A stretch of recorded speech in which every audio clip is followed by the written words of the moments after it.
Hello student, today we will pass on to the demonstration of the prostate.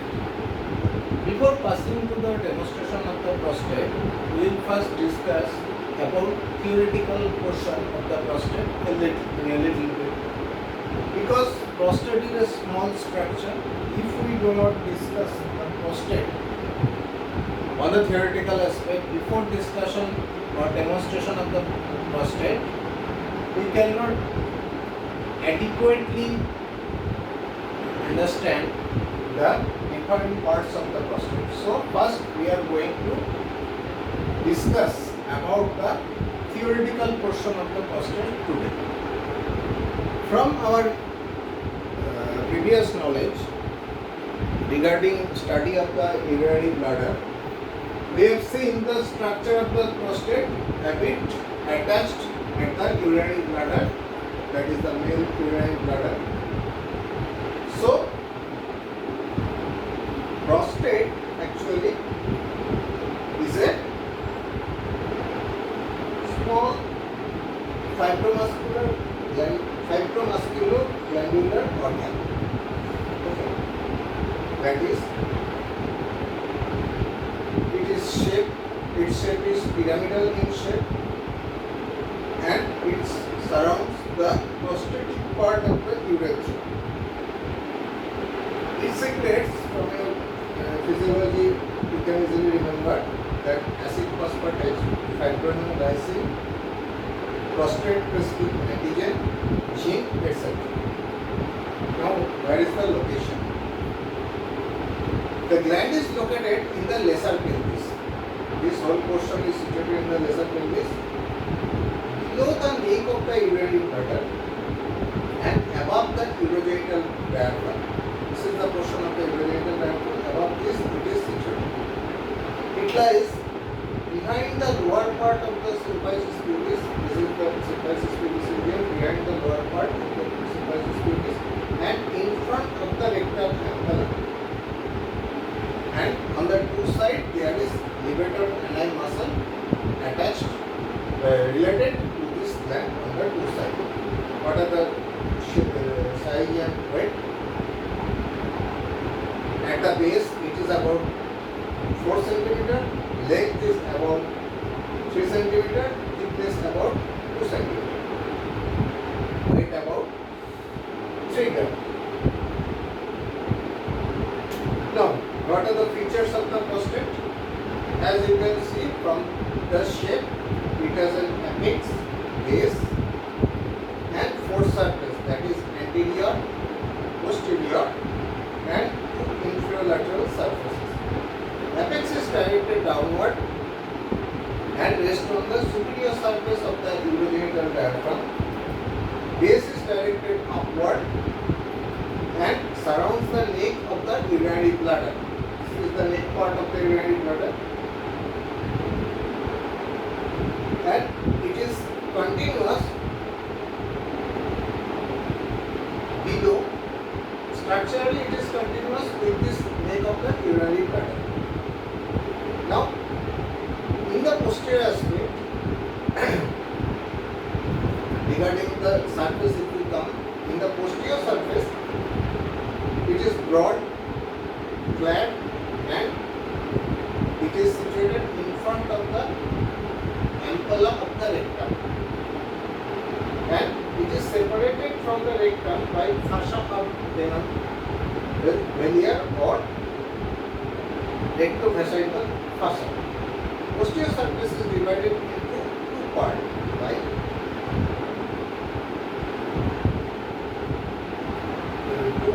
lobe by the posterior median sulcus, and there is a horizontal sulcus or transverse sulcus that separates it from the median lobe, from the rest part. This transverse sulcus divides this posterior surface into small upper and larger lower.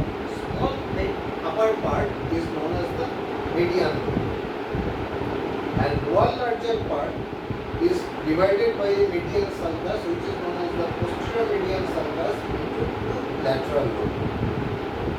Now inferior lateral surface is related to the levator ani muscle, which is known as the levator prostrating. Now what are the lobes? Lobes can be divided into anterior lobe, these are the anterior lobe, posterior lobe and median lobe and lateral lobe. These are the surgical division of the lobe. But anatomically, we can divide the lobe into median lobe, lateral lobe and posterior lobe. So, these are the gross appearance. The two division, that is the surgical division of the lobes and anatomical division of the lobes, both are correct, but it is divided from different aspects. This median lobe is wedge shaped and with the apex directed below towards the colliculus seminalis. I am describing the colliculus seminalis lateral. The median lobe is bounded in front by the urethra, as you can see, in front by the urethra, and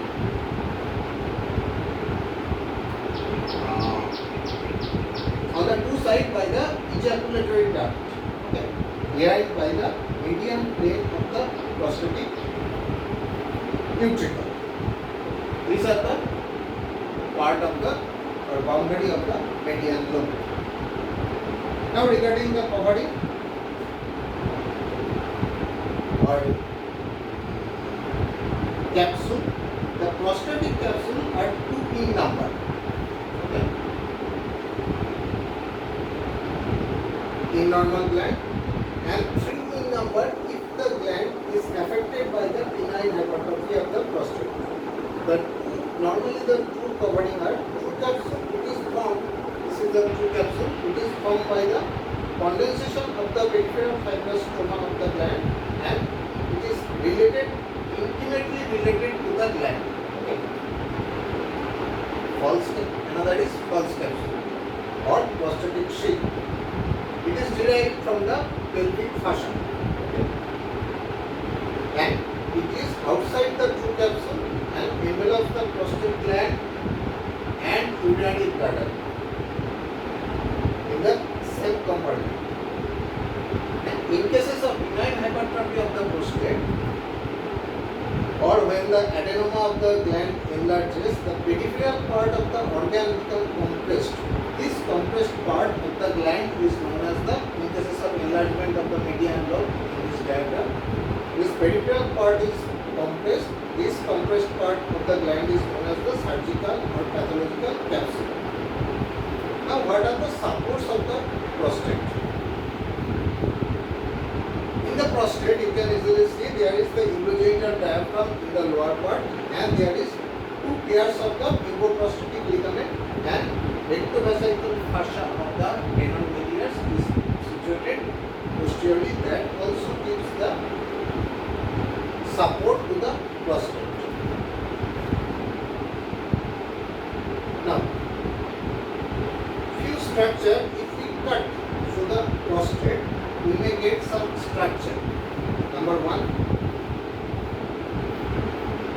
2 ejaculatory tract. Okay. These are the opening of the ejaculatory tract. That is, if we cut vertically, you can see the opening of the ejaculatory tract in the 2 sides. Another is prostatic utricle. Okay. What is prostatic utricle? This part. This is a mucus pouch opening into the center of the colliculus seminalis. This part is known as the colliculus seminalis. Now, what is colliculus seminalis? It is a swelling in the urethral crest.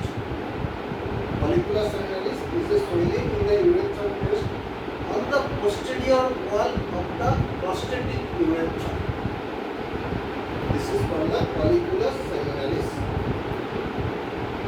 Now, prostatic utricle lies behind the medial from this diagram, this part is the median lobe, and behind the median lobe of the prostate there is position of the prostatic ventricle. Its length is 6 mm and lined by the mucous membrane with columnar epithelium. Mucous glands is present within this prostatic ventricle. Outside the mucous membrane there is a plain muscle fiber. Developmentally, this prostatic ventricle represent the persistence of the lower fused ends of the two Mullerian ducts, which were responsible for the formation of the vagina in female. Hence, the ventricle is said to be the vagina of the male, that is vagina masculina. Okay. So, this is about the prostatic ventricle. Now, what are the glands of the prostate that I am coming to the latter part. Another thing is uvula vesicae, this part. Okay. The median lobe projects into the bladder. This median lobe projects into the bladder in cases of enlargement or also in the normal position. And this enlarges behind the internal urethral orifice, causing an elevation. That part is known as the uvula vesicae. Clear?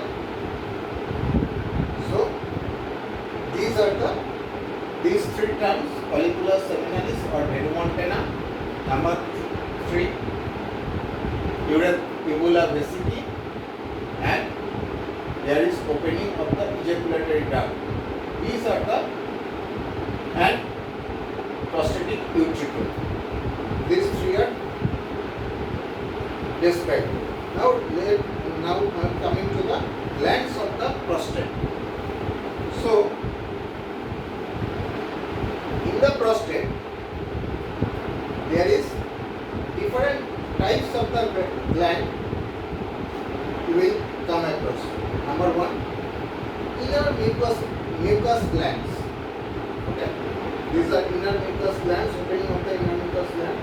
The inner mucous glands are simple tubular and they are ducts open in the prostatic sinuses above the colliculus. Okay. Another thing is intermediate submucous gland. These are present with less follicle and smaller ducts which open the sinuses at the level of the colliculus. Another thing is outer main glands or main prostatic glands. These are numerous follicles and longer ducts which open in the prostatic sinus below the colliculus. So these are about the gist of the glands of the prostate. Now what is the pathological condition that you may come across in cases of enlargement of the prostate? In benign hypertrophy of the prostate, after the age of 50 years, the prostate gland enlarged due to a hypertrophy of the median lobe, and this forming a adenoma. This benign hypertrophy of the prostate commonly involves this median lobe, and as a result, it compresses the prostatic urethra and obstructs the urine flow through this prostatic urethra. As it is enlarged, this part is compressed. The enlargement of the uvula vesicae due to enlarged median lobe results in formation of the post-prostatic pouch of the stagnant urine. As this part is enlarged, there is formation of pouch. Post-prostatic pouch is formed where there is stagnation of the urine. And clinically, this benign hypertrophy of the prostate presents as increased frequency of the urination, urgency of the urination, and difficulty in starting and stopping the urination. Okay. So,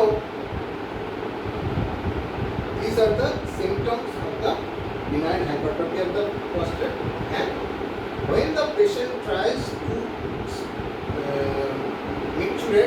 straining, this part again obstructed, and so that we cannot mature as healthy person. And there is another clinical condition that is known as the prostatic carcinoma. And prostatic carcinoma is commonly found in the peripheral zone, and this peripheral lobe or peripheral zone, in this area the prostatic carcinoma occurs. Now what are the arterial supply? Arterial supply of the prostate is inferior vesical, middle rectal and internal duodenum. Venous drainage veins from the prostatic plexus. Here another thing is, there is a venous plexus situated between the tube and the false capsule. Okay. This venous plexus is also continuous around the covering of the bladder. Lymphatic drainage. Lymphatic drainage mainly drains into the internal area, external area and sacral group of lymph node. These are the gross anatomy of the prostate. Now there is some clinical question you may face in the exam, that in cases of prostatic carcinoma, there is metastasis can occur in hearts and lungs. The pathway in these cases are spread of the cancer cell, prostatic venous plexus is from there.